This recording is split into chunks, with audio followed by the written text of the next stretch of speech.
அர்ப்பனுக்கு வாள் வந்தா அர்த்தராத்திரியிலே கொடை பிடிப்பாங்க அப்படின்னு ஒரு பழமொழி இருக்குங்க. அந்த பழமொழி இந்த பொண்ணுக்கு கரெக்ட்டா சூட் ஆயிருக்கு அப்படின்னே வச்சுக்கலாங்க. அவங்கவங்க ஃபேமஸ் ஆகறதுக்கு ஏதேதோ பண்ணிட்டு இருக்காங்க. ஆனா இந்த பொண்ணு தன்னோட சொந்த முயற்சி எதுவுமே இல்லாம மத்தவங்களால மட்டுமே ஃபேமஸ் ஆயிருக்காங்க.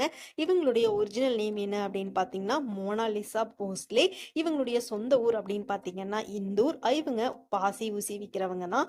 ஆஃப்டர் ஆல் ரோட்ல உட்காந்து பிளாட்ஃபார்ம்ல உட்காந்து விக்கிற ஒரு பொண்ணு. இன்னைக்கு இந்த பொண்ணு தெரியாதவங்க சோஷியல் மீடியால அப்படிங்கிறது யாருமே இல்ல அப்படின்னு சொல்லலாம். அந்த மாரி ஒரு லக் இந்த பொண்ணுக்கு கிடைச்சிருக்கு. அதாவது கும்பமேளா அப்படிங்கிறது உத்தரப்பிரதேசத்துல நடந்துட்டு வருதுங்க. அந்த ஒரு விழால இந்த சோஷியல் மீடியா கண்டுபிடிச்ச ஒரு பெண் அப்படின்னா அது மோனாலிசா தான்.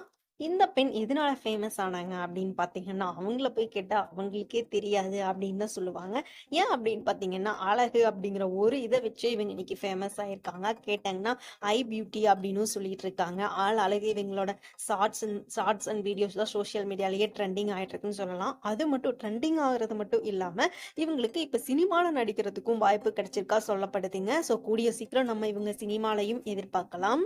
இவங்களோட அழகுனால இவங்களுக்கு இவ்ளோ ஒரு பெரிய பிளஸ் நடந்திருந்தாலும், அழகு ஆபத்தானதும் கூட இல்லங்க. ஸோ அதனால இவங்களுக்கு அந்த மூலம் இவங்க எங்க போனாலும் இவங்கள டார்ச்சர் பண்ணி பின்னாடியே போய் ஃபோட்டோ எடுக்கிறது, செல்ஃபி, வீடியோ அந்த மாரி பல பேர் இவங்கள டார்ச்சர் பண்ணிட்டு இருக்கிறதாவும் சொல்லப்படுது. அதனால இவங்களுடைய ஃபேமிலி மெம்பர்ஸ் இப்ப இவங்க கும்பமேளால கலந்துக்க வேணாம் அப்படின்னு சொல்லிட்டு சொந்த ஊருக்கே திருப்பி அனுப்புனதாகவும் சொல்லப்படுதுங்க. ஸோ இவங்கள நம்ம கூடிய சீக்கிரம் சினிமால பார்க்கலாம் அப்படின்னு நம்ம எதிர்பார்க்கிறோம். வெயிட் பண்ணி தாங்க பார்க்கணும்.